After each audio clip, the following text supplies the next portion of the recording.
අද අපි ඉගෙන ගන්න හදන පාඩම පිළිබඳ දීර්ඝ විස්තරයක් කරන්න තියෙනවා. මේ ඔස්සේ තමයි ඒ ගලා යන්නේ. ඒ නිසා මෙය ස්ක්‍රීන්ෂොට් එකක් දාගන්න.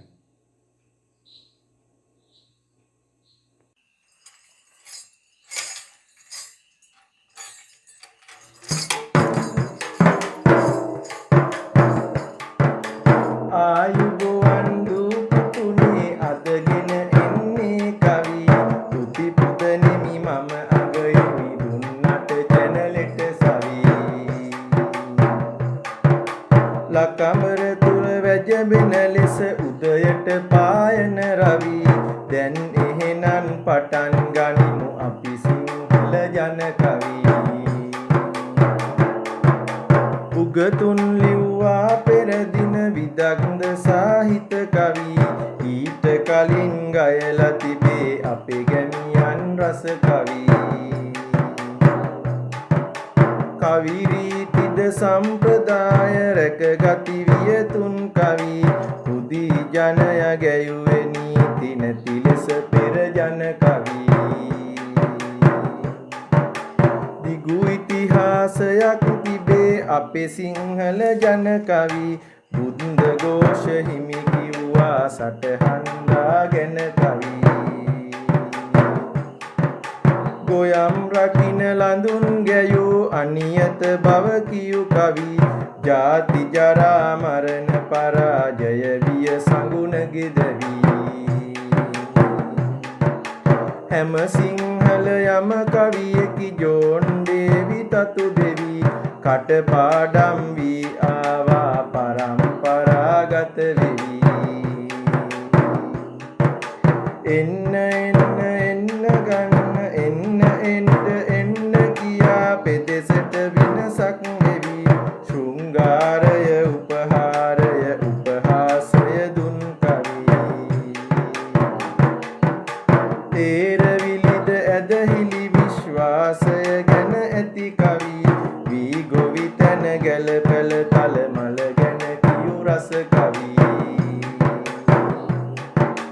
කමත ගොයම කුරක්කනේ විඩාව දුරු කළ කවි පොන්චිලි වාරම් පාරුව දීවරයෝ ගැයු කවි රබන් සුරල් තේරවිල්ල ආදරයට ගැයු කවි පතලෙ ලැබුණු මැණික් වලට වැඩියෙන් වටිනවා කවි උපත දොරට වැඩුම ඉඳුල් කටගාති ගැයු කවි මව් උකුලේ තාලයකට ඇසුනා නැලවිලි කවි දීඝ කලාවේ පෝරුවේ අෂ්ටකයේ ගැයු කවි ඇත තවමත් අප අතරේ යලි යලි විකසිත වෙවි. හොඳයි. එහෙමනම් අදත් අපි පටන් ගන්නවා අපේ සිංහල සාහිත්‍ය රසාස්වාදයේ පාඩම. මම හිතන්නේ මුළු පෙළ පොතේම තියෙන අලංකාරම පාඩම මට නම් සිංහල ජන කවිය. හේතුව මේක අපේ ලේවලට බද්ධ වෙච්ච පාඩමක් නිසා අදත් වෙනදා පරිදිම ඔබට මම එක ඉල්ලීමක් කරමින් කියා සිටින්නේ මේ පෙළ පොත අංක 1ටම කියවලා ඉන්න ඕනි. මේ වෙනකොට ඔබ පෙළ පොත කියවලා තිබේ නම් ඔබ බොහොම ශක්තිමත් යුග පුරුෂයෙක් වීර දියණියක් වගේ තමයි මට හැඟෙන්නේ. හේතුව පෙළ පොතෙන් තොරව අපිට දිශානුගත ගමනක් යන ටිකක් අමාරුයි වගේ මටත් දැනෙන නිසා. ඉතින් දුවේ පුතේ අපිට සිංහල ජන කවිය ගැන තියෙන විස්තරය හොඳටම ප්‍රමාණවත් කියලා මට හිතෙනවා මේ සාහිත්‍ය රසාස්වාදයේ පොතේ රෝස පාට කොටසේ තියෙන ටික. ඒකම මම ඔබට පාඩමට කලින් ජන කවි සාහිත්‍ය සහ ජන කවි ගැන තියෙන 4.1 සහ 4.2 නිපුණතා මට්ටම් ගැන තියෙන ගුරු අත්පොතේ තියෙන කොටස මුලින් ඉදිරිපත් කරලා හිටියේ. ඒක මට වඩාත් පහසුවක් වේවි. අමතක වුණා නම් ඒක ආපහු ගන්න අරගෙන ස්ක්‍රීන්ෂොට් දෙකක් දාගන්න. ඒ දෙකට වෙනම එකටම ගන්නත් පුළුවන් වෙන විදිහටයි මම දැම්මේ. ඒක ඔබගේ ඔය පාඩම් කරන තැන ඉස්සරහින් අලව ගන්න. print out එකක් අරගෙන ඉතින් පොතේ තියෙන කවි ටික ගැන තමයි මම අද කියන්න බලාපොරොත්තු වෙන්නේ. අර රෝස පාට කොටසේ තියෙන කොටස මම කියන්න යන්නේ නැහැ. මම හිතන්නේ අපිට ග්‍රන්ථ සම්පාදනය කරපු මේ ග්‍රන්ථ සම්පාදක මණ්ඩලය බොහොම ප්‍රශංසනීය ලෙසින් ඒක අපිට ඉදිරිපත් කරලා තියෙනවා. ඒකම මේ පොතේ තියෙන පෙරවදනත් නැවත වතාවක් කියව ගන්න කියලා ඉල්ලීමක් කරන අතරේ අපි බලමු මුලින්ම තියෙන්නේ කොහොමද කවි ටික කියලා. ඇත්තෙන්ම ජන ක්‍රීඩා ගත්තහම මේ හැම තැනකදීම අපිට සාහිත්‍ය ලක්ෂණ සාහිත්‍යාංග ලක්ෂණ තමයි තියෙන්නේ. මුලින්ම තියෙන්නේ මේ රිදියෙන් තනලා රත්රන් ඔබලා කැරලි කෙටුවයි දැක ඇත්තේ නේද? සුරතට රන්වන් රැලි නංවාලා කදිමට දිලිසෙයි දැක ඇත්තේ. ඒකම අඩියෙන් අඩියට තාල කියන්නට සබයෙන් අවසර ලැබගත්තේ සතර වරම් දෙවියන්ගේ බලයෙන් ගෝයම් කපමු අපි දැක ඇත්තේ. ඔය විදිහට තමයි තියෙන්නේ. මේ දේත් මම කියන්න ඕන අපි දන්නවා අපේ දෙවනි කාණ්ඩ විෂයනේ. අපිට ලස්සනට කවි කියන්න බෑ, ලස්සනට සින්දු කියන්න බෑ. ප්‍රශ්නයක් නැහැ. දැන් පුළුවන් අයනේ සංගීත චිත්‍ර නැටුම් වලට ගියේ. එහෙම බැරි නිසානේ අපි මෙතෙන්ට ආවේ. ගැටලුවක් නැහැ. මම ඔබට යෝජනාවක් කරනවා. ඔබ පුළුවන් විදිහට කවි කියන්න. පුළුවන් විදිහට ගායනා කරන්න. මේකේ තියෙන මේ සුභාෂිතය ඊළඟට තව තියෙනවා ඔය යුතුයකම ඔය ඔක්කොම තියෙන පද්ධතික ඔබ බය නැතුව කියන්න. ඔබේ අම්මා තාත්තා ඔය ඔබේ බාරකාරය අහගෙන ඉන්න එක්කෙනා එපා කියන එකක් නෑ. අපෝ ඔය වගේ කවි අහන් ඉන්න අමාරුයි කියලා එහෙම මොකුත් කියන එක නෑ. මොකද එහෙම වුණොත් ඔයාගේ යාළුවට උනත් කියන්නේ අපි ඉතින් ඒක නෙමෙයි අපි මේ ලියන්න පුළුවන් එකක් හින්දානේ මේක ගත්තේ. අපි ගායනා කරන්න පුළුවන් නම් සවුන්ද අපි දෙවෙනි කාණ්ඩේ වෙන විෂයකට යනවනේ. ඒ නිසා ගැටලුවක් නෑ. ඔබට හැකි අයුරින් කියන්න. ඒක තමයි ලස්සනම තාල කියලා හිතන්නේ. කොහොමත් අපි ලෝකේ තියෙන හොඳම තැන තමයි මම ඉන්න තැන. එහෙමයි හිතන්න ඕනේ. ලෝකේ තියෙන හොඳම දේ තමයි මම කරන දේ. හැබැයි ඉතින් නිවැරදි දේ වෙන්න ඕනේ. එහෙම වුණාම අපිට කවදාකවත් අපේ ජීවිතේ එපා වෙන්නේ නැහැ. ඒ නිසා හැමදාටම ඔබේ වටිනාකම් වැඩි වෙන විදිහට ගුණාංග වර්ධනය කරගන්න. ඉතින් ඒකෙදී අපිට මෙහෙම දෙයක් කියන්න තියෙනවා. සිංහල ජන නැටුම් වලදී නිතරම මොකක් හෝ උපකරණයක් අරගෙන තමයි රංගනයේ යෙදෙන්නේ. දැන් අපි ගත්තොත් දැන් මෙතන තියෙන්නේ රිදියෙන් තරලා කියලා මේ දෑකැත්ත ගැනනේ. ඒ විතරක් නෙමෙයි. තව දුරටත් තියෙන දෙයක් තමයි නැටුම් වල තියෙනවා කුල්ල, මෝල් ගහ, පන්තේරුව, කලගෙඩිය, දෑකැති වගේ ඔය කොයික ගත්තත් දැන් කුළු නැටුම ගත්තොත් එහෙම බන්දවාන කුළු යතුරු දනලා ඒ තියෙන අර කුළු නැටුමට අදාළ දැන් තමන්ගේ අතේ තියෙන උපකරණය ගැන මුලින් වර්ණනා කරනවා. දැන් මේ පාඩමේ ඉස්සරහට එහෙම තියෙනවා. ඒ ගැන වර්ණනා කරනවා. සමහරට එතන අතිශයෝක්තිය. ඒ කියන්නේ තියෙනවාට වඩා ඉහළ මට්ටමකින් වර්ණනයක් කරන්න ඉඩ තියෙනවා. ඒකේ තියෙනවා මොනලී පතුරෙන් කුල්ල තනන්නේ, බටලී පතුරෙන් කුල්ල තනන්නේ. මේ වගේ කුළු නැටුමේදී. මේකෙදිත් අපිට ඉස්සරහදීම හම්බ වෙනවා. අපි ඉතින් බලමු රිදියෙන් තනලා. දැන් අපි දන්නවා දෑකැත්ත ගත්තාම ගොවියාගේ ළඟම මිතුරෙක්. රිදිය දැන් ගොයම් කපන එකට ඕන වෙන්නේ උපකරණයනේ නේද? සිකල් දෑකැත්ත රිදියෙන් තනලා මේක හදලා තියෙන්නේ රිදියෙන්. රිදි කිය පැරණි රුපියල් 1 නැත්නම් රුපියල් 2 දැන් වෙනකොට තියෙන ඔන්න ඔය පාට. රිදියෙන් තනලා රත්රන් ඔබලා. මේ මදිවට මේකේ වටිනාකම වැඩි කරන්න රත්තරන් ඔබලා. රන් ආලේප කරාට පස්සේ මේකේ වටිනාකම වැඩි. රත්රන් ඔබලා කැරලි කෙටුවා ඒක තව මේ කැටයම් දාලා තිනවා. ඒ කැටයම් දැම්මා කියන එක අපේ සංස්කෘතිය හරි වෙනස් පුතේ දුවේ. ඔබ දන්නවද දන්නේ අපේ කංහැන්ද කියන උපකරණයක් පොඩි ඉන්ස්ට්‍රුමන්ට් එකක් තිබුණා. ඕකෙත් අපේ හෙළ කලා ශිල්පියා කැටයම් කපපු කෙනෙක්. ඒකම පුළුවන් නම් හොයලා බලන්න පැරණි ඔය ඉතිහාස කොටස්වල වැසිකිළියේ කැසිකිළියේ කැටයම් හම්බපු අවස්ථා තියෙනවා. ඊට පස්සේ සෑම දැන් ඔය සිද්ධාස්ථාන වගේ ගත්තොත් එහෙම දොරටු වල වහලය ඊළඟට ගල් ගෙවල් වල දැන් ඔය දඹුල්ලේ වගේ ගත්තොත් එහෙම ඒ ගල් ගුහාවල්නේ. එතකොට ඒකේ දැන් ගලේ මෙහෙම යටිපැත්තේ ඉඳලා උඩ බැලුවහම නෙළුම් මල් ඊට පස්සේ ඒ වගේ දේවල් පේනවා ජාතක කතාවල අවස්ථා ඊට පස්සේ අටවිසි බුද්ධ රූප ඔය වගේ බොහොම සෞන්දර්යාත්මක දේවල් නිර්මාණය කරපු සංස්කෘතියක්. ඒ නිසා මේ වගේ මේ මිටේ මේ දෑගැත්ති මිටේ ලස්සන කැරලි නම් වල තියෙන ඇති. ඒවට අපි කියන ඉතින් අතිශයෝක්ති වර්ණනා කියලාත් මෙතනින් ගන්න පුළුවන්. අඩියෙන් සුරතට රන්වන් සුරත කිව්වේ සුරු අත දකුණු අත නේද? සුරතට රන්වන් රැලි නම් වාලා කදිමට දිලිසෙනවා. කදිමයි. ෂෝ දිලිසෙනවා. හරි ලස්සනයි. මේකේ වැඩ කරන්නේ ආස හිතෙනවා. දිලිසෙයි දැකති අඩියෙන් අඩියට තාල තියන්නට සබයෙන් අවසර ලැබගත්තේ අපිට බොහොම සරලයි. බොහොමත් ජනගී වල සරල බස්වහරක් තියෙන කියලා අපි දන්නවා. විදග්ධ බස්වහර වෙනම තියෙන්නේ. මේක සාමාන්‍ය ජනයා අතර ඇති වුණු ගීනේ. ජනගී කිව්වේ අඩියෙන් අඩියට තාල තියන්නට සබයෙන් අවසර ලැබගත්තේ සතර වරම් දෙවියන්ගේ බලයෙන් ගොයම් කපමු අපි දෑකැත්ති. ඉස්සල බලමු සතර වරම් දෙවියෝ කිව්වහම දිශා පාලක දෙවිවරුනේ. දැන් දිශා හතරටනේ ආйти වෙන්නේ නේ.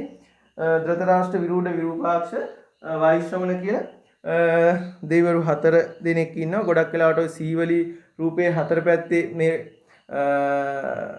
දෙවිවරු 4 දෙනාගේ නාම සහිත රූප තියෙනවා. චුට්ටක් බලන්න ගේ ඉස්සරහ තියෙනවනම් එහෙම නැත්නම් ඔය වෙන කොතන හරි ගියොත් ඒත් සද්ද නැතුව චුට්ටක් බලන්න සීවලි රූපයක් තිබුණොත් ඒක හතර පැත්තේ සිව්වරම් දෙවිවරු ඉන්නවා. ඒක තමයි කිව්වේ සතර වරම් දෙවියන්ගේ බලයෙන් ගොයම් කපමු අපි දෑකැති. මොකද අවුවෙන් වැස්සෙන් පින්නෙන් පීඩා වෙමින් දැඩි අවුවේ තමයි මේ දේ කරන්න වෙන්නේ. ඉතින් කිසිදු අකටයුත්තක් නොවි පරිස්සමෙන් මේ දේ කරන්න හැකියාව ශක්තිය ධෛර්ය ලැබේවා කියලා තමයි මෙතන ප්‍රාර්ථනා කරන්නේ. ඒකම දෙවනි කවිය තියෙනවා ඊරට ඊරාක් නැත මෙහෙම ඊරාක් නැත ඉරිදා පායන ඊර වාගේ සඳට සඳා. මෙතන බොහොම සරලයි. ඉර හඳ දිය කෙත ඔය හතර තමයි තියෙන්නේ. සඳට සඳාක් නැත මෙහෙම සඳාක් නැත සඳුදා පායන සඳ වාගේ දියට දියක් නැත මෙහෙම දියක් නැත කැලණි ගඟේ දියවර වාගේ කෙතට කෙතක් නැත මෙහෙම කෙතක් නැත ගෝයම් නෙලන මේ කෙත වාගේ.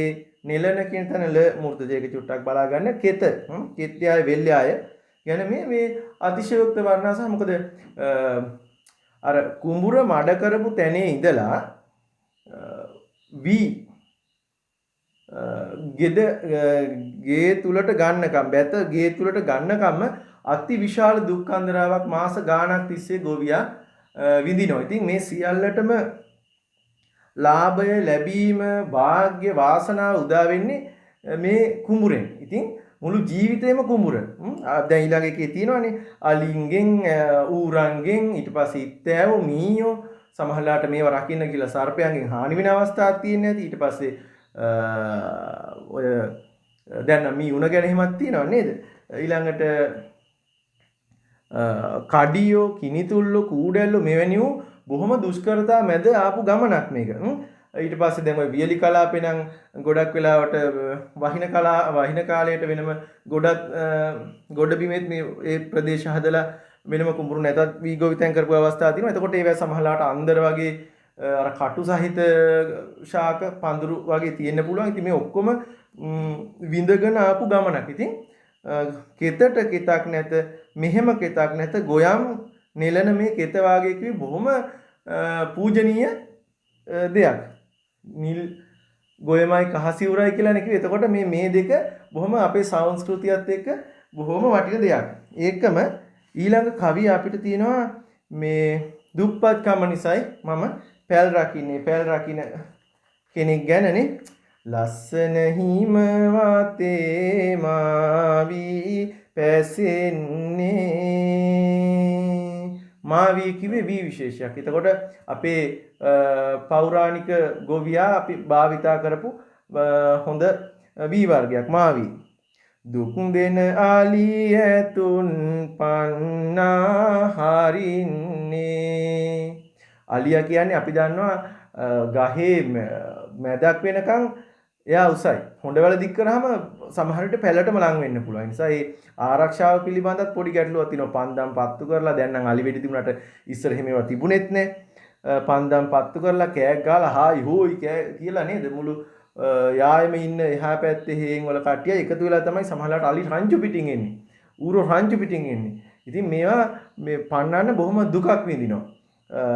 මෙතන නැති වුණත් තව තියෙනවා මේ දවාලට සේරු කියන කුරුල්ලෝ එහෙම දන්නවා ඇතිනවා වීලි කලාප පැති වල එහෙම ඉන්නේ සේරු කියලා පක්ෂියෙක් ඉන්නවා හරි කරදරයක් ආපුවම බොහොම වේගෙන් වපුරපු අස්වැන්න උනත් ඒගොල්ලන් අර වී යට ටික කාලය යන ඉඩ තියෙනවා.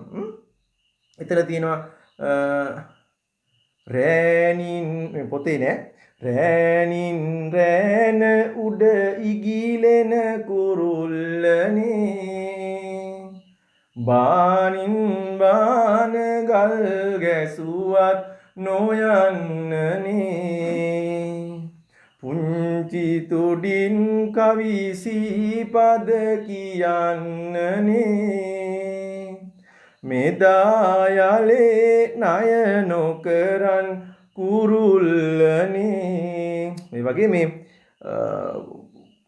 සියලු මේ වන සතුන්ගෙන් හානියක් වෙන්න ඉඩ තියෙන නිසා මේ ගොවියා බොහොම දවල්ද රෑද බලන්නේ නැතුව සමහරට ගෙදර යන්නෙත් නැහැ මාස ගානකට මේ පැල් රකින්නවා. ඒ නිසා තමයි කියන්නේ දුප්පත් කම නිසායි මම පැල් රකින්නේ. කවියා බොහොම ලස්සන එදුමක් තියෙනවා තුන්වෙනි පේලිය බලන්න. රැක්මෙන් දෙවියනේ වෙලබත් බුදින්නේ. අනේ දෙවියනේ මම වෙල රැක්කොත් තමයි මට බත් බුදින්න වෙන්නේ. නැත්තම් බත දැන් මේ කන්නේ මොනවා හෝ ප්‍රශ්නයක් නිසා ගැටලුවක් ආවොත් වී නැති වුණොත් අනේ මොනවා හරි අලබතල මොනවා හරි ඒ වගේ දේවල් කාලා තමයි තමන්ට තමන්ගේ අඹුවට දරුවන්ට ඥාතීන්ට පන්සලේ හාමුදුරුවන්ට සමහරට බුද්ධ පූජාව තියාන අලුත් සහල් මංගලයටවත් හාල් ටිකක් දී ගන්න නැති වෙන්න ඉඩ තියෙන නිසා කොහොම හරි රැක ගන්නත් ඕනේ අතහැරලා දාන්න බෑ. ඒකයි කිව්වේ දුප්පත්කම නිසායි මම පැල් රකින්නේ. මෙතනදී දෙවියෝ කියන එක්කෙනා යාට හරිය වටිනවා. ඉතින් හැම දෙයකම බාරහාර වෙලා කරන බොහොම හොඳ සත්ක්‍රියාවක්. ඔය ඊළඟ කවියේ පොඩි කතාවක් තියෙනවා. ඒක වෙන්නේ මේ මහත්තයා පොඩ්ඩක් කුස්සිය පැත්තෙන් එළියට ඇවිදගෙන යනවා. පොඩ්ඩක් පාර දිහා බලනවා. ඔහෙ නෑ. බෝම්බු ඊතල දලුලාදෝ නොලාදෝ ප්‍රශ්නයක් සංශයක් සැකයි. කෙකටිය මලේ වක යාදෝ නොයාදෝ හරි අවුල්. කැලණි ගඟේ ඔරු යාදෝ නොයාදෝ ඊළඟට තමයි වැඩි. කලුගේ නගාමෙහි ඒදෝ නොේදෝ කලු කිව්වේ උතන කලුහාමිය ඒ කිව්වේ මේ මහත්තයාගේ නෝනා. හැබැයි මහත්තයාගේ නෝනයි කියලාද මෙයා මේ කියන්නේ? නෑ නේ. කලුගේ නගාමෙහි ඒදෝ නොේදෝ කලුගේ නගා ප්‍රශ්නයක් නේද? මාර වැඩි ඌ කැහෙනවා ඔහුගේ බිරිඳට. හරි මං දාන්න ගත්තා ඔගේ මේ ළඟ එනකොට. තමසෙත් ඕක තමයි ඒ වෙලාවට මෙහෙට වෙලා පැලපදියන් වලින් පැල් රකින්නේ නැතුව කියලා බැනගෙන පැන්නද මේ නෝන. නෑ ඔන්න බලන්න සංයමේ ජන කවියාගේ සංයමේ මේක ප්‍රශ්නයකටත් අහන්න ඉඩ තියෙනවා. මෙන්න බලන්න සංයමයෙන් අර වගේ රණ්ඩුවකට ගියේ නෑ. කොහොමද එතන කියන්නේ? ඒක මේ පොතේ නෑ. පුළුවන් නම් පොඩි සටහනක් වගේ දාගත්තාට වරදක් නෑ. බෝම්බු ඊතල දලුලන්නේ වැස්සකටයි කෙකටිය මලේ වක යන්නේ වතුරකටයි කැලණි ගඟේ ඔරු යන්නේ පදින කොටයි කලුගේ නගා මෙහි එන්නේ නෑකමටයි. ඔන්න දැක්කද? ඉතින් අර බෝම්බු ඉදලා කියන්නේ ඔය මේ දඹල ඊළඟට කරවිල ඊගාවට ඔය වැටකොළු වාගේ වැල් සහිත භෝග වර්ග හිටෙව්වහම හේන් ගොවිතැනේ ගොඩ ගොවිතැනේ ඒ අර ඒවා යන්න හිටවනවා වෙනම ඉපලා කියලා එකට කියන්නේ ඉපල කියන්නේ කොළ නෑ ගහකින් දැන් අතු විහිදිච්ච ගහකින් අත්ත කැපුවට පස්සේ ටික දවසකදී කොළ වැටෙනවානේ ඔන්න ඔය ඒ අතු විහිදුණු කොළ රහිත අත්ත හිටවනවා ඒකට කියන්නේ ඉපල් හිටවනවා කියලා ඒක ගොවිතැන් වලදී කරන දෙයක් බොහෝ විට ඔබ 11 වසර 10 වසර කියන්නේ මේ දේවල් දන්නවා ඇති දෙමව්පියන්ට උදව් වෙන අය දන්නවා නැති අය මේ උදව් වෙන්න මේවා බලන්න මේවා රැක ගන්න බෝම්බු කියන්නේ ගස් වර්ගයක් ඒක ලස්සන දම්පාට මලක් එහෙම එන්නේ ඔබේ ප්‍රදේශේ තියෙනවාදයි කියන මට තේරුමක් නැහැ ඔය සබරගම පළාතේ නම් ගොඩක් වෙලාවට මේක තියෙනවා බෝම්බු ඉදල දලුලාදෝ නොලා දැන් එතන එහෙම කියනකොට නෝනා කියනවා බෝම්බු ඉදල දලුලන්නේ වැස්සකටයි වහින කාලේ තමයි ඒව දලු දාලා ඉන්නේ කෙකටිය මල කෙකටිය කියලා කියනවා මේ ජලජ පැලෑටියක්. ඒක බොහොම ලස්සන පැලෑටියක් මට අපි ඉස්සෙල්ලා මේ සාමාන්‍ය ඇලදොල ගංගාවල තියෙනවා මේ පත්‍ර හීනි දිගයි හරියට ඔය කැරම් කොකු නැත්නම් බර කොකු වල තියෙන පත්‍රය හා සමානයි කියලා අපිට හිතන්න පුළුවන්. ඒක මේ ජලය ඇතුලේ තමයි මේ දිය යට දැන් ගම් පතුලේ තමයි මේ පැලේ පැලවෙන්නේ. ඒක මෙහෙම මේ ලස්සනට මෙහෙම පාවෙවි තියෙනවා. ඊගාවට ඒකේ මල එන්නේ කොළ පාට දණ්ඩක උඩට එනවා සුදු පාට. ඇවිදලා කොක්කක් වගේ තියෙනවා. සුදු පාටයි. ඉතින් මේක කියනවා කෙකටිය මලේ වක යන්නේ වතුරකටයි කිය අර ගඟේ සැර වැඩි වුණොත් තමයි ඒක කෙලින් වෙන්න පුළුවන් නැත්නම් ගොඩක් වෙලාවටම ඒකේ කොක්ක වගේ තමයි තියෙන ඉස්සර නම් අපි මේවා ගම් වල ගංගාවල දැක්කට ඇලවේලි වල දැන් නම් ඇත්තට මේ කෘමිනාශක භාවිතයත් එක්ක මේ දේවල් හානි වෙලා තියෙනවා පරිසර පද්ධති විනාශ වෙලා තියෙනවා පුළුවන් නම් මේවා රැක ගන්න ඔබේ ප්‍රදේශේ දැනටත් තියෙනවා නම් අනේ රැක ගන්න ලොකු දෙයක් හරි ලස්සන නිර්මාණයක් මේක ව්‍යංජනයට ආහාරයට ගන්නත් පුළුවන් මල් විශේෂයක් හොඳයි ඊළඟට කන්ද උඩින් එන කිකිලිය කන්ද උඩින් එන කිකිලිය ගෝමරියේ ඉස්සර මේ ගෝමර අලුහන් චර්ම රෝගයක් තිබුණා සුදු පාටයි. එතකොට සාමාන්‍ය පාට වෙනකොට ඒ ගෝමර තියෙන කොටස පාට වෙනස් සුදු පාට. එතකොට ඒ කාලේ කිව්වා මේක ගෝමර වැටෙන්නේ බොහොම හොඳ කාලයට කියලා වගේ අදහසක් තිබුණා. කන්ද උඩින් එන කිකිලිය ගෝමරිය කිකිලිය කියන්නේ උතන මේ කුකුලාගේ ගැහණු සතා නෙමෙයි. ඔය කන්ද උඩින් එන සමහරලාට මේ පහළ කොටසක වෙන්න පුළුවන් මෙතුමාගේ ගේ තියෙන කිකිලිය ගෝමරියේ බොහොම හැඩකාරියක්. වාසනාව උදා කරවන්නේ. නලල් වටින් කන්ද නැගගෙන එනකොට දහඩියයිනේ. එතකොට මේ වෙහෙස මහන්සියත් එක්ක මෙයාට දාඩිය දාලා නලල් වටින් එන දාඩිය මුතු කැටිය මේක හරියට නිකන් මෙතුමාට මුතු කැට වගේ. ඒක රූපකයක් නේද? මුතු කැට වගේ කියලා හැම කොහෙවත් නැහැ උපමාවක් නෙමෙයි මේක රූපකයක්. න රූපකාර්ථවත් බස්සහරක් මේ ගැමි යන ගීවලක් තියෙනවා කියන එක අපිට උදාහරණයකට දෙන්න පුළුවන් තැනක්. අත පාමුදු, පය පාමුදු, වෛරොඩිය. වෛරොඩිය කියන්නේ කොළ පාට මැණික් විශේෂයක්. ඔතන අදහස් දෙකක් ගන්න පුළුවන්. අතපය මෘදුයි කියලා වගේ අදහසක් ගන්නත් පුළුවන්. එහෙම නැත්නම් මේ දාපු මුදු වගේ අදහසක් වෙන්නත් පුළුවන්. වෛරොඩියේ මට පිටුපා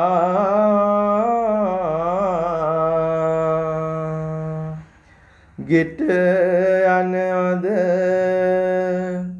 සුරතලියේ මෙතනත් අදහස් කීපයක් ගන්න පුළුවන්. මේ මහත්මයා බලාපොරොත්තු වුණාට සමහර විට ඒ දැරිවියගේ අදහසක් එහෙම නැතුව ඇති. ඒ නිසා වෙන්නේ නැති මෙයාට පිටුපාලා මෙයා හිටියට ඕන හිනාවක් දාගෙන යන්නේ නැති. මෙයාට පිටුපාලා මේ තරුණිය මේ නව යෝවුන් වියේ තරුණියක් වෙන්න පුළුවන් සමහර විට තමන්ගේ ආපු විදිහටම ගේ ඇතුළට යනවා. ඉතින් මෙයා කියනවා මට පිටුපා ගෙට යනවද සුරතලියේ. ඉතින් හිතන්න ඕන දැන් මේක නොකීවාට නොපල ප්‍රේමයක් විය හැකි වගේ අවස්ථාවක්. ඊළඟට තමයි කවිය දින්නේ නේද? මම හිතන්නේ මේක ගොඩක් අයන්ට පාඩම් ඇති. මෙතන සංයමය. මේකෙදි මේ කවිය ගායනා කරන්න කලින් ඔබ දැනගත යුත්තක් තමයි සාහිත්‍යයේදී තල් ගහට පොල් ගහ කිව්වොත් ඒක නරක වචනයක්. අසැබි වචනයක්. හැබැයි ගොඩක් වෙලාවට ඔය සාහිත්‍ය කරුවා ලලනා ලාලිත්‍ය කියන එක බොහොම ශෘංගාරාත්මකව වර්ණනා කළා. ඒකම මේ ගැමි ජනතාවත් ජනී ජනතාවත් ඒකට මේ බොරු සෝබන දැම්මේ නෑ. ඒක ඒ වචනෙන් ඒ විදිහටම දැම්ම. හැබැයි ඉතින් මෙතන සංයමයත් එක්ක තමයි තියෙන්නේ. අපි මේවා පන්ති කාමරේදී භාවිතා කරමු. විභාගයට මේ ලියන ඒවාට ගමු. නැතුව මේ ඔබේ නංගි මල්ලි ඉන්න තැන අර මේ දැන් ඔය වගේ මේ විහිළු තහළු වලට පන්තියේ ළමයිත් එක්ක මේවා කියා ගන්න යන්න අවශ්‍ය නැහැ. නමුත් අපි මේව දැනගෙන ඉමු. රස විඳු. මෙතන තියෙන ශෘංගාර රසය ලලනාවක් එනවා.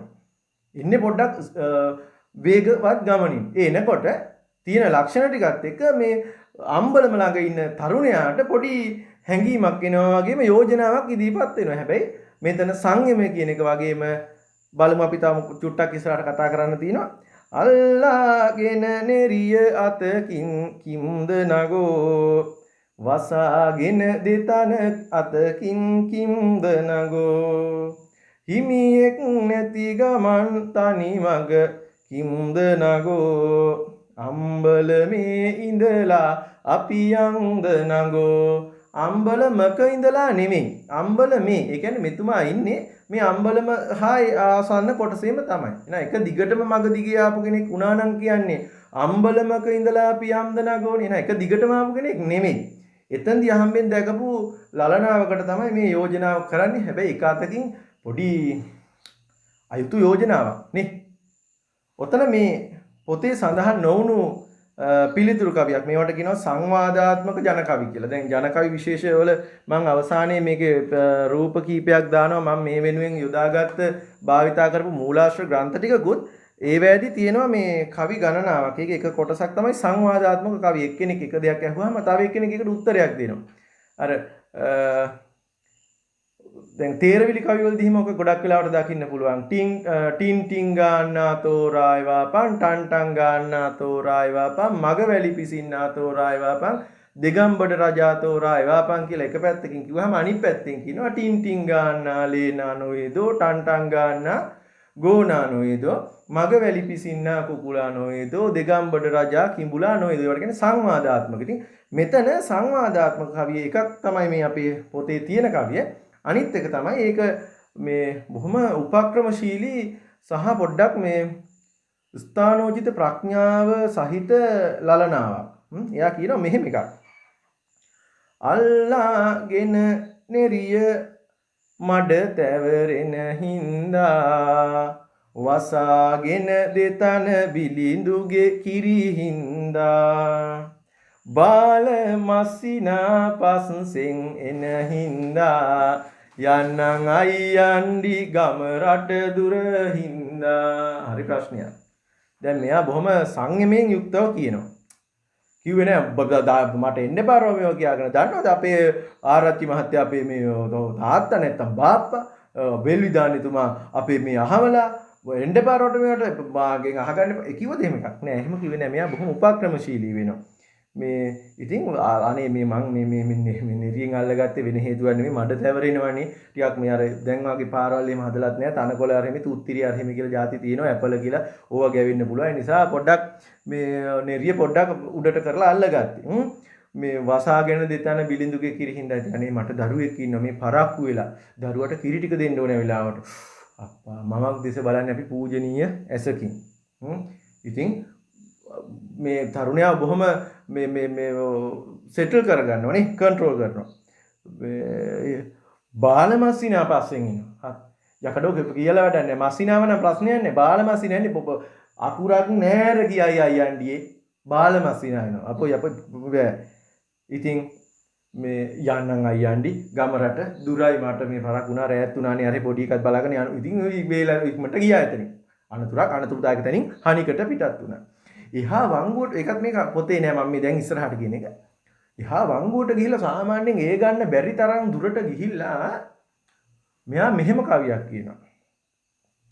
අල්ලාගෙන නෙරිය මඩ තැවරුනෙත් නැති වසාගෙන දෙතන බිලිඳුගේ කිරිත් නැති බාල මස්සිනෙක් පස්සෙන් එන්නේ නැති යන්නං අයියන්ඩි ගම රට දුරත් ඔන්නොහම කියලා එයා දුවනවා. ඉතින් බලන්නකෝ මේ සංයමයෙන් යුක්තව වගේම උපක්‍රමශීලීව ඒ කාන්තාව තරුණයාවත් තරහ කරගන්නේ නැතුව තමන්ගේ ආරක්ෂාවත් සපයගෙන ඉක්මනට එතනින් යනවා. ඉතින් පොඩි අපේ දූල පුතාලටත් පොඩ්ඩක් කියන්න දෙයක් තියෙනවා. ඉතින් මේ අර කතාවේ කියනවා වගේ තනි මග යනකොට පොඩ්ඩක් ඉවසිලිවන්තව යමු. ඒකම දැන් මේ රටේ ලෝකෙ වෙන දේවලුත් එක්ක අපි නිතර උපායශීලීව තමන්ගේ පරිස්සමයි අනික් අයගේ පරිස්සමයි දෙකම රැකලා නිතරම තමුන් බේරිලා වැඩ ටික කරගෙන යන්න පුළුවන් නම් හරි වටිනවා. අපේ ලංකාව ගොඩක් සුන්දර වෙයි.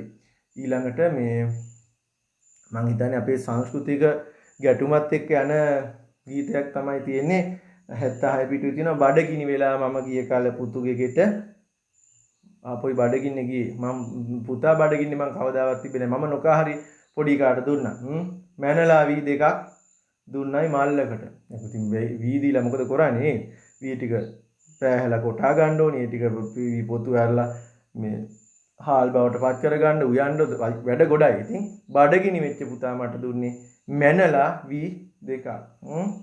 ගන්ධෝ නොගන්ධෝ ආයෝ ගන්ධෝ නොගන්ධෝ කියලා සිතුනි මට බලන්නකො මේ මාගේ සිතේ ඇති වුණු දෙගිඩියාව මෙහෙමද මේකටද මම මගේ පුතෙක්ව හැදුවේ මෙච්චර ලොකු කොල්ලෙක්ව. මැනලාද පුතේ කිරි දුන්නේම මේ උපහාසාත්මක සිවුම් උපහාසයකුත් එක්ක අපේ සමාජයේට යම් කිසි පණිවිඩයක් මේ ලබා දෙන්නේ. ඊළඟට මම ඔබට කියලා ඇති මේ අපේ ජන ක්‍රීඩා ගැන දොඩම් කපාලා ඇඹුල් තනාලා කියන කවිය ගත්තාම ඔබට මට මෙන්න මේ පණිවිඩ ටික දෙන්න තියෙනවා. ඒ තමයි ඔලින්ද කියන්නේ වැල් වර්ගයක්. ගොඩක් වෙලාවට වියලි කලාපේ වැවෙනවා කියලා තමයි මම කියවලා තියෙන්නේ. ඒ වුණාට තෙත් කලාප බීම් වලක් තියෙනවා. සාමාන්‍යයෙන් ඔය කරපිංචා කොලේට වඩා පොඩි, සියඹලා කොලේට වඩා පොඩ්ඩක් පොඩි වැලක්, පුංචි වැලක්. මේකේ ඔලින්ද වර්ග දෙකක් තියෙනවා. එකක් තමයි එළ ඔලින්ද, අනිත් එක තමයි රතු ඔලින්ද. ඉතින් මේ රතු ඔලින්ද ඇටය කළු පාටයි රතු පාටයි. හරි ලස්සනයි. සාමාන්‍යයෙන් ඔය පුංචි කාලේ අපි දහම් පාසල් එහෙම යනකොට පිරිමි ළමයි දකින්න නැති ගෑන් ළමයින්ගේ කරේ ලස්සන මුතු මාල තිබුණා. ඔයිට වඩා පොඩ්ඩක් පුංචි බොහොම ලස්සන බීජ වර්ගයක්. ඉතින් මේවා ක්‍රීඩාවට ගන්නවා. ඔලින්ද මහනුවර යුගයේ ලියවුණු පොතක් තියෙනවා ඔලින්ද මාලය කියලා. පුළුවන් නම් අරගෙන කියවන්න. ඒ පොත මට අද මෙතනට ගේන්න බැරි වුණා. ඒකේ තියෙන්නේ නෑනලා දෙන්නෙක්ගේ සංවාදයක්. ඔලින්ද තිබෙන්නේ කොයි දේසේ ඔලින්ද තිබෙන්නේ බංගලි දේසේ. දැන් අපේ රටේ පුරාණ රජවරු බිරින්දෑවරුන් බිසෝවරු ගෙනාවේ ඉන්දියාව සහ ඒ ආශ්‍රිත රටවල් වලින්. ඉතින් බෙන්ගාලි නැත්නම් බංග්ලාදේශය කියන කොටසෙන් තමයි මෙහෙට ආවේ කියන මේ ඔලින්ද කියන ක්‍රීඩාව මෙහෙට ආවේ කියලා පොඩි කතාවක් ඒක තියෙනවා. ඒකම මේ ඔලින්ද ක්‍රීඩාව රැජිනලා බිසෝවරු රජ බිසෝවරු තමයි මුලින්ම ක්‍රීඩා කරා කියලා තියෙන්නේ. ඉතින් ඒකම ඔලින්ද කෙලියේදී මේක පත්තිනි දෙවියන් වෙනුවෙන් කරන්නා වූ පුද සත්කාරයක් විදිහටත් එක අවස්ථාවක මට නෙත ගැටුණා. ඒකම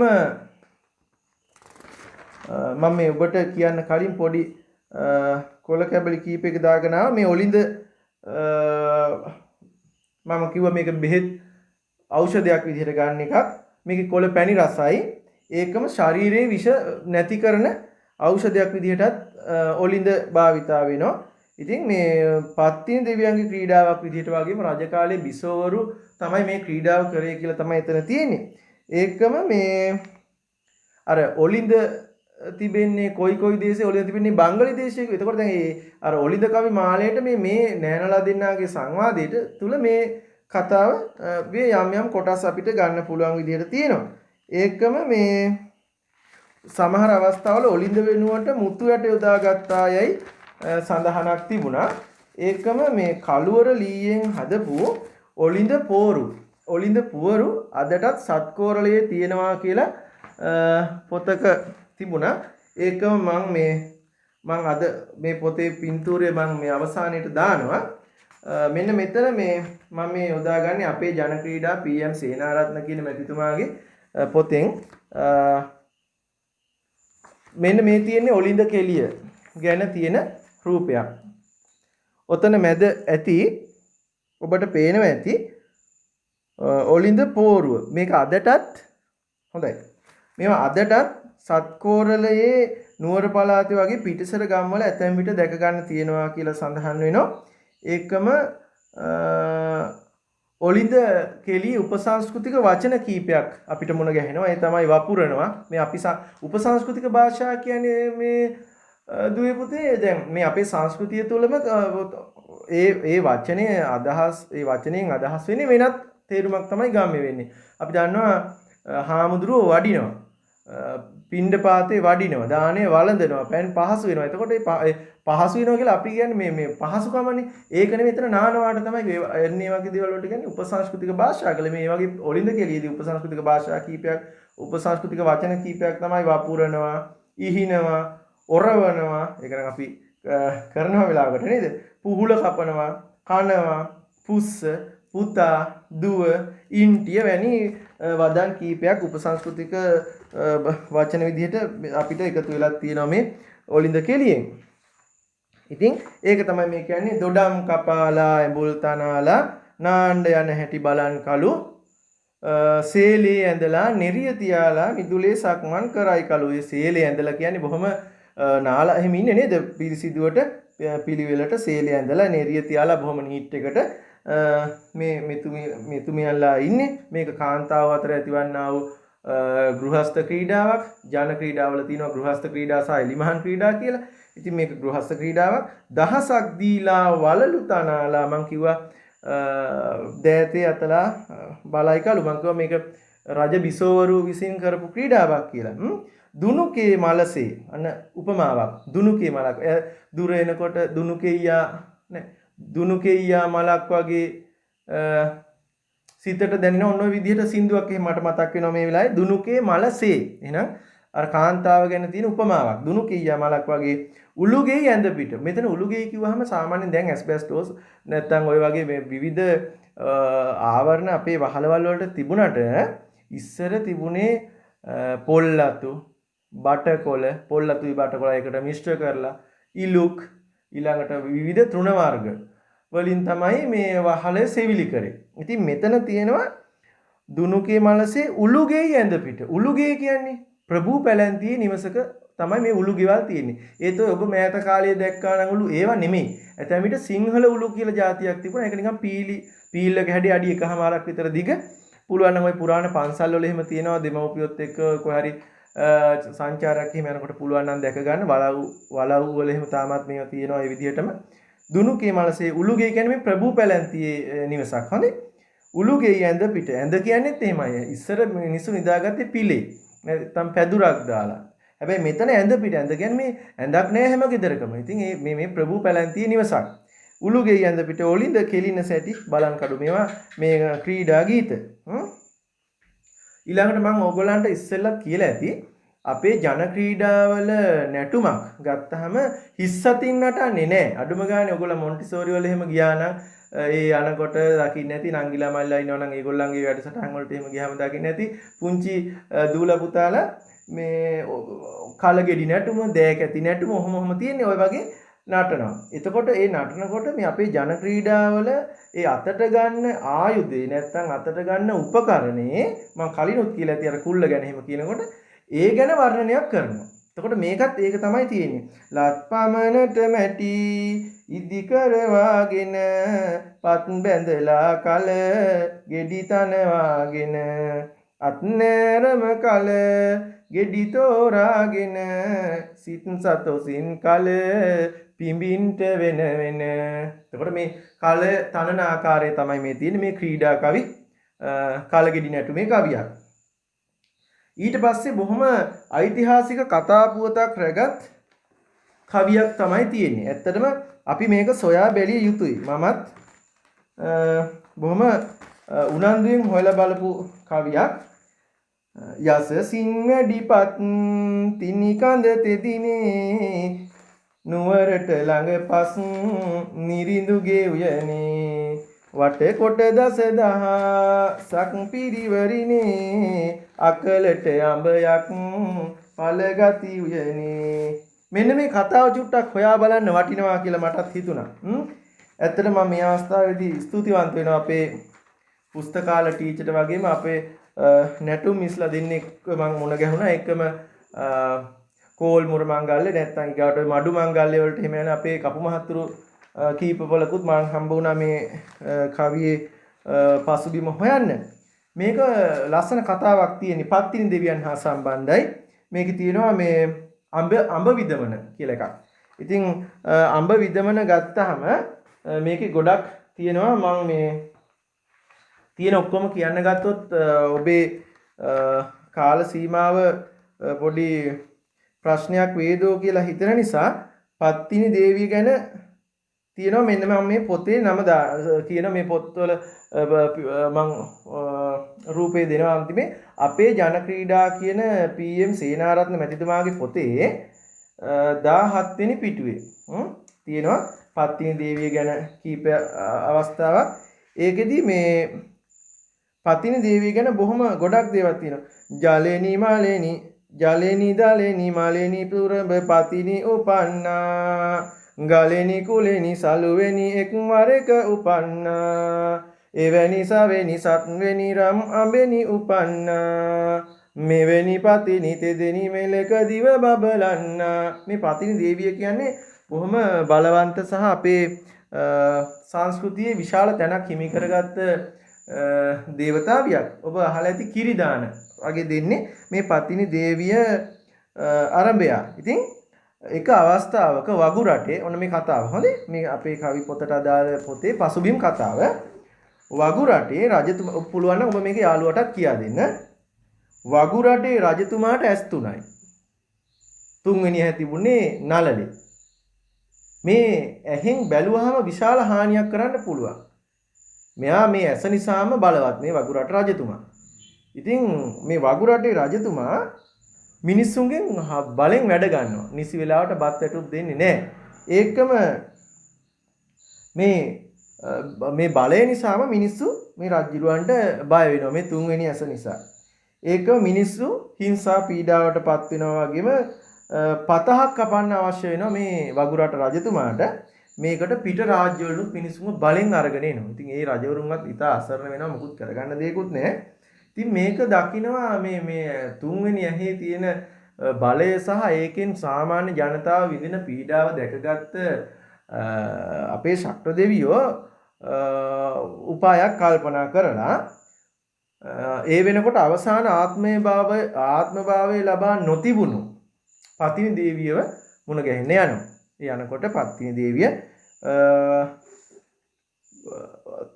ධානයට සමවැදිලා ඉන්නේ. ඒ යනකොට අහනවා ඔයාට අඹයක ඉපදෙන්න පුළුවන්ද කියලා. අඹ විදමනනේ. අඹෙන් උපන් කුමාරිය කියලානේ කිව්වේ. ඉතින් කියනවා හොඳයි පුළුවන්. එහෙමනම් ඔබට කියලා මේ කතා වෙලා ශක්‍ර දෙවියෝ මවනවා රජ්ජුරුවන්ගේ උයනේ අකල් අඹ ගෙඩියක්. අකලට අඹයක් පළගති උයනේ කියලානේ තියෙන්නේ. අකල් ඔක තමයි කතාව. අකල් අඹයක් මවනවා. මේක අඹ ආවාරේ මේ අඹ ගෙඩිය විශාලයි. ඉතින් රජ්ජුරුවන්ට බොහොම ආසාවක් රුචිකත්වයක් කැමැත්තක් ඇති වෙනවා මේ අඹේ ආහාරයට ගන්න අඹේ අනුභව කරන්න. ඉතින් මේ කියනවා දුනු අයට විදින්න එහෙම බෑ. කිසි කෙනෙකුට මේක විඳ ගන්න බෑ. පිරිස් රැස් කරනවා පුළුවන් ඕන කෙනෙක් මේක විදලා පෙන්නන්න මේ අඹේ විදින්න. ඒ සැරේ කිසි කෙනෙකුට බෑ මේ මහා පිරිස් රැස් වෙලා. අන්තිමට එනවා අපේ ශක්‍ර දෙවියෝ ඊටා මහලු වෙසකින් මේ හැරමිටියක් බිමානිමින් බොහොම අබල දුබල ඌ වියපත් පුරුෂයෙක් විදිහට එනවා. එයාට පස්සේ රජතුමා ඇතුළු සෙසු පිරිස මෙයා උපහාසයට ලක් වෙනවා, හිනහ වෙනවා. අයියෝ එහෙම කිව්වහම අහනවා එහෙනම් ඔයාට පුළුවන් ද අඹේ කඩන්න? පුළුවන්. අහනවා එන ඊපාරෙන් කඩන්නද යන ඊපාරෙන් කඩන්නද? ඒ කිව්වේ අඹේ විදිනකොට එහාට යනකොට මේ ඒකට වැදිලා වැටෙන්න කඩන්නද නැත්නම් උඩට ගිහිලා ආපහු වැටෙනකොට ඊතලේ ආපහු වැටෙනවනේ. ඊට ඒ දෙවනි පාරෙන් කඩන්නද කියලා.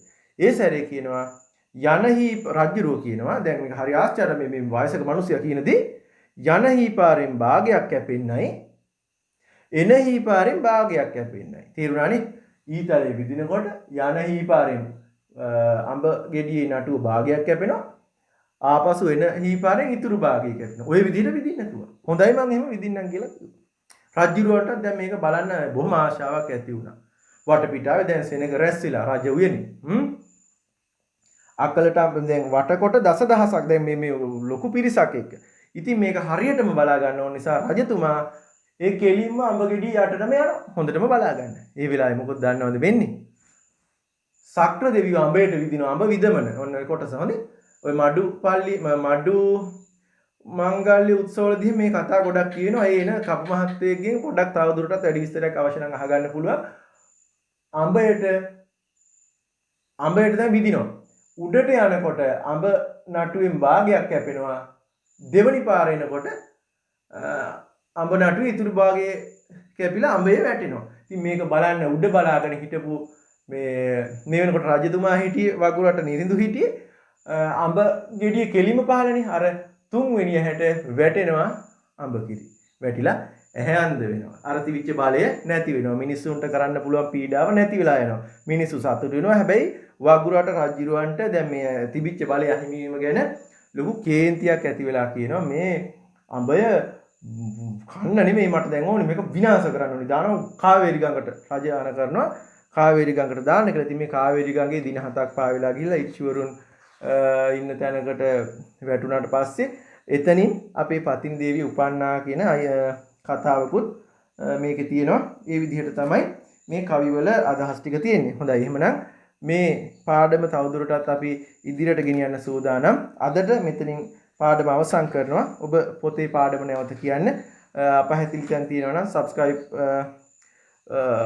කමෙන්ට් එකක් දාන්න. මම ඒකට නැවත පිළිතුරු දෙන්නම් ඊළඟ වීඩියෝ එකේදී. මේ පාඩමේ තවත් කොටසක් ඉදිරියට ඉක්මනටම ලබා දෙන සූදානමින් මම අදට සමුගන්න ඔබට විභාගයේ උසස් ප්‍රතිඵලයක් ලැබෙන්න කියලා ප්‍රාර්ථනා කරනවා. බොහොම ස්තුතියි. ආයුබෝවන්.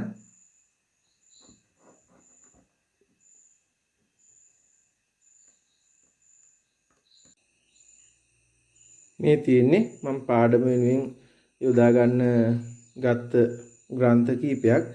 හැබැයි ඉතින් මීට වඩා තව ගොඩක් තියෙනවා. ඔබට පුස්තකාලයත් එක්ක සම්බන්ධ වෙලා මේ පොත් රැගෙන කියවන්න කියන ඉල්ලීමක් මේකම කියනවා. ජන කවි රැක ගනිමු. එහෙනම් ඔබට ස්තුතියි.